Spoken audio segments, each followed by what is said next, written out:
Okay, we can begin the morning. Of course, this is day 6 of our 9 days of Dhamma, 25 years of Abhayagiri, honoring our elders.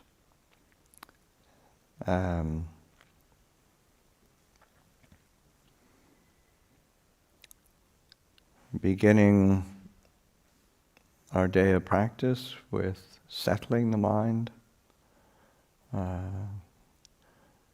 bringing the mind to a place of ease, clarity, alertness, presence, establishing mindfulness, using whatever meditation object we use, lifting it up into the mind with that application of mindfulness, directing attention in a balanced way. And of course, one of the foundations of our practice, all of our practice really,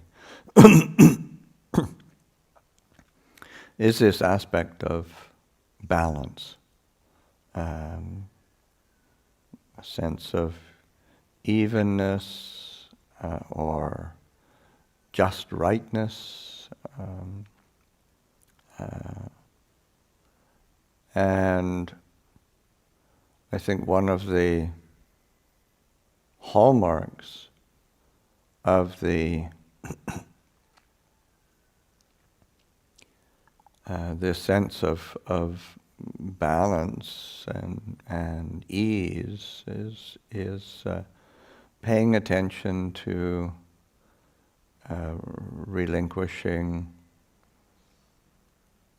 or at least countering the hindrances in the mind. It's classic hindrances that the Buddha points to, they're called nivarana.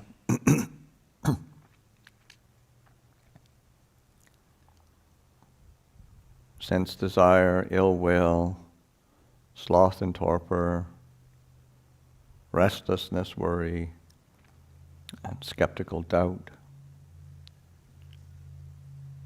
And that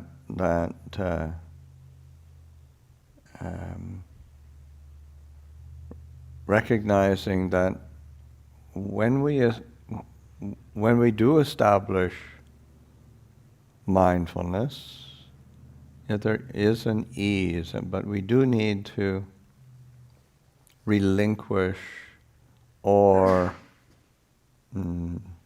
have a degree of separation from the these things that agitate the mind, either stir the mind up or cloud it over.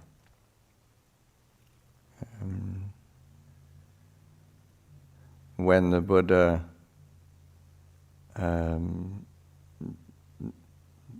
like there's certain stock phrases that the Buddha uses when he's giving meditation instruction. And one of the phrases that he always repeats in the preparation for the settling of the mind, in Pali, viviche vagamehi, vivicha akusalehi dhammehi. So that's secluded from sensual desires, secluded from unwholesome mental states. One directs attention to the meditation. So that sense of seclusion or separating or stepping back from the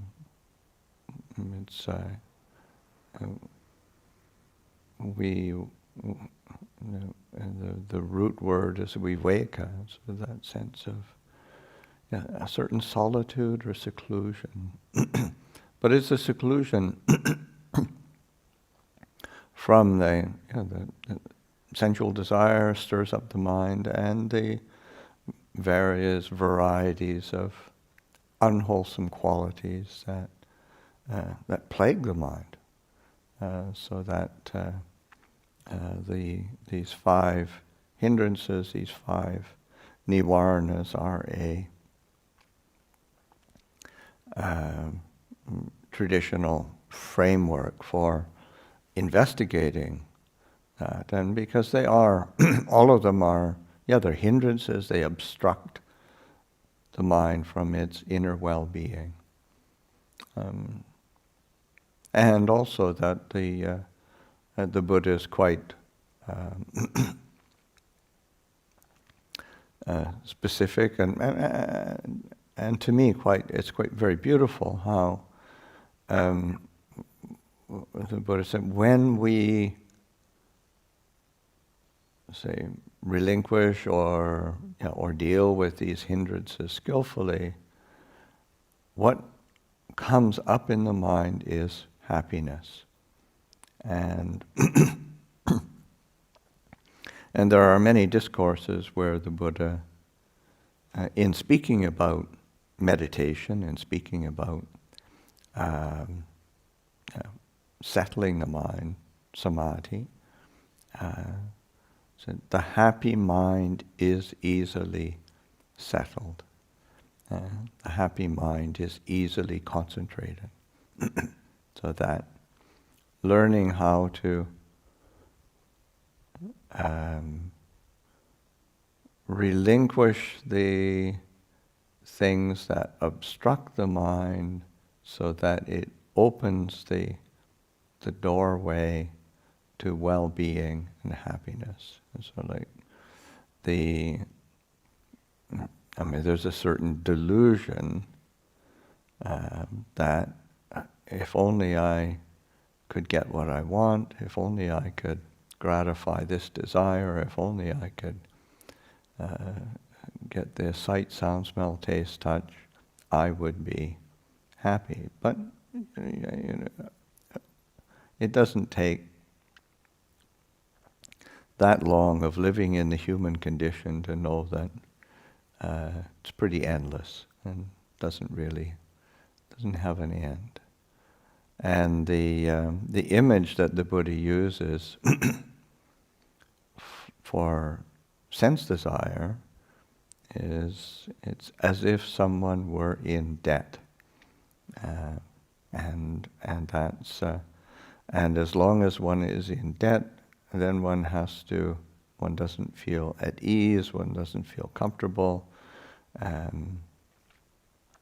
But when one does clear that debt off, there's a sense of happiness and lightness and brightness to our being, and that sense of investing in the hope that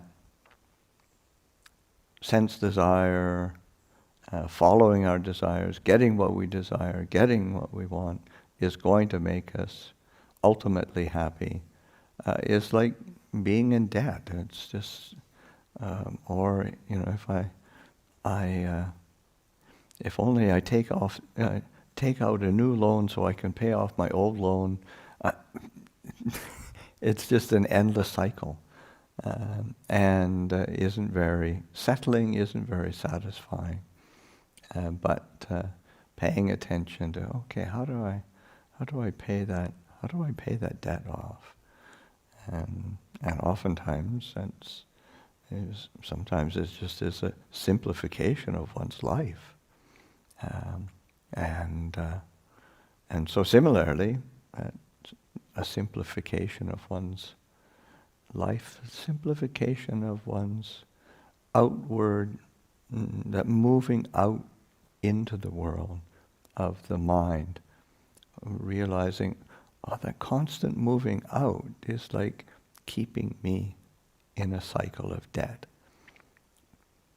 But when I return to awareness, return to mindfulness, return to inner qualities of of resilience and clarity, there's a happiness that is inherent in that. So it's the freeing the heart from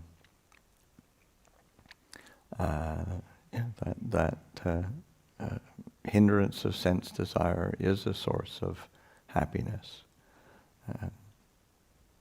That bringing that into abeyance, at least temporarily, while we're sitting here, and just get a feeling for what it feels like.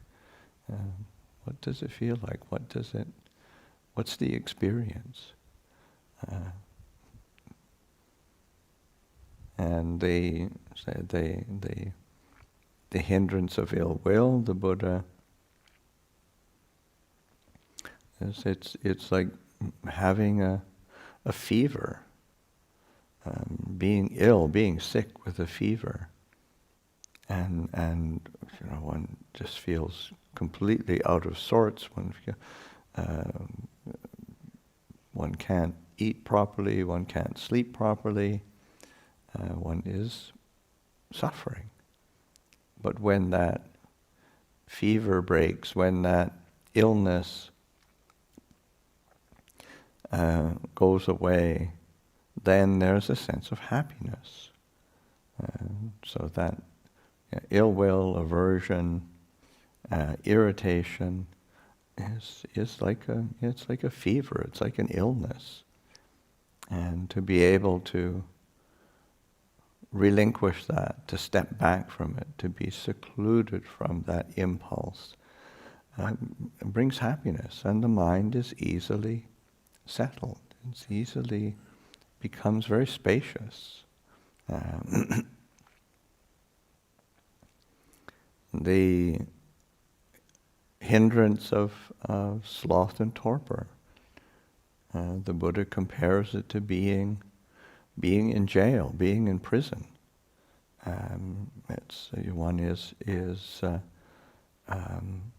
One stuck in conditions that are uncomfortable, unpleasant, and one has a loss of freedom.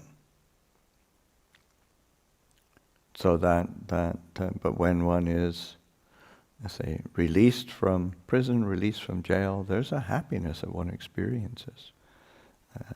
So in the same way that sloth and torpor, dullness of mind,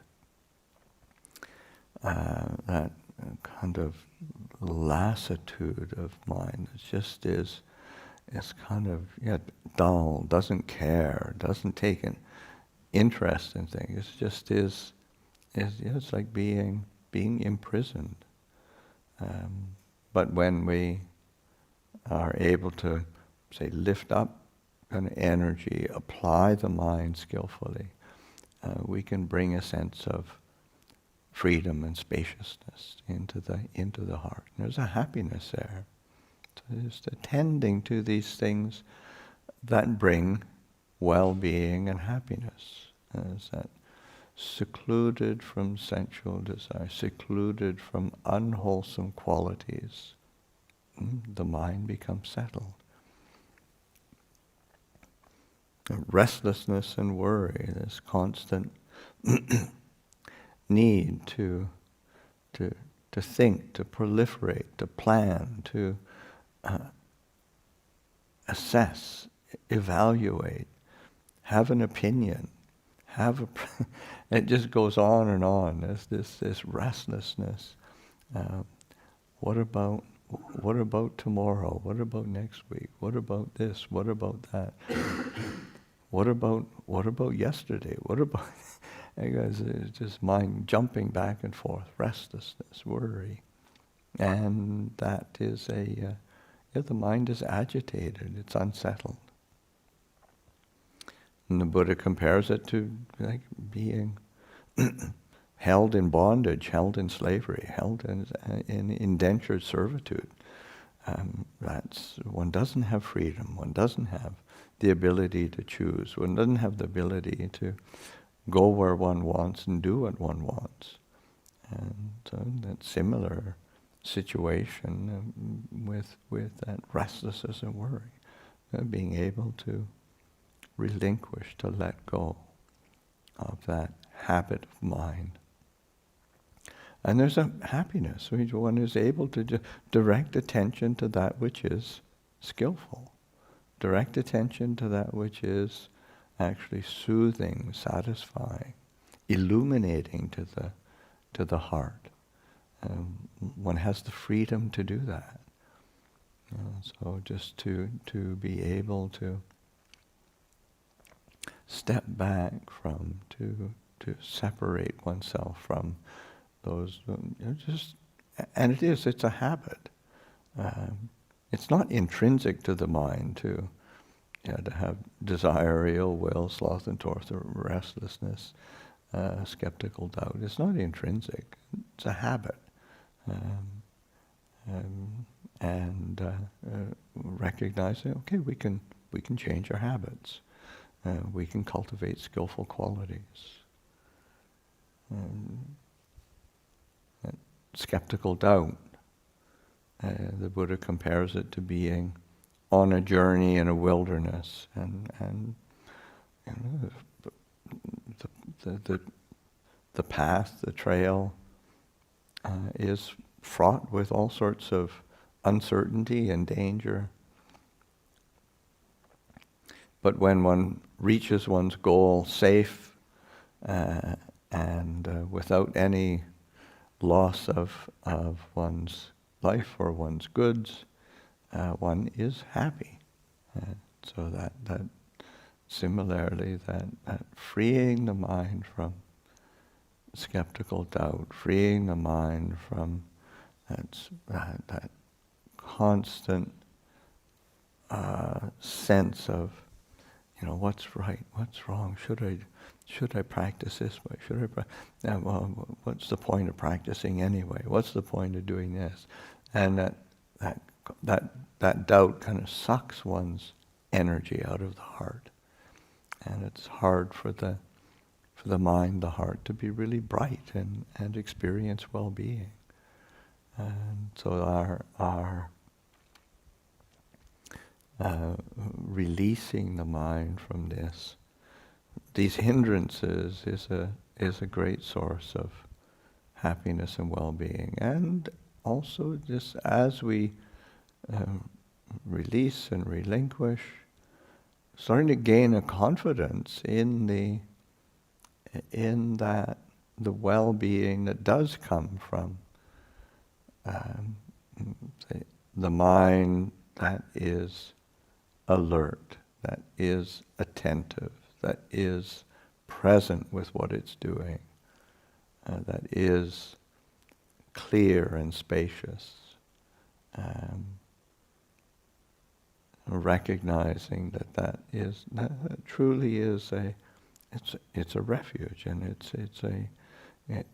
it's a quality that is tremendously satisfying, settling, and being at ease and unshakable in this human condition. It's something that is possible, but it's possible if we just do it, say, one breath at a time, one moment at a time. It's not some huge grand scheme, or it's just, or some impossible projection. It is each moment to moment, this is something we can be doing. So that particularly, say, beginning our day, beginning this meditation period, experiment with that, just breathing in, just being present, and letting whatever impulse or habitual tendency that comes up that is a hindrance, just let it drop, let it fall away. Or lift up a counter quality that is positive, that is bright, that is wholesome, that is skillful. That's a different kind of habit, and we can develop habits that are really skillful. So we can just sit quietly now for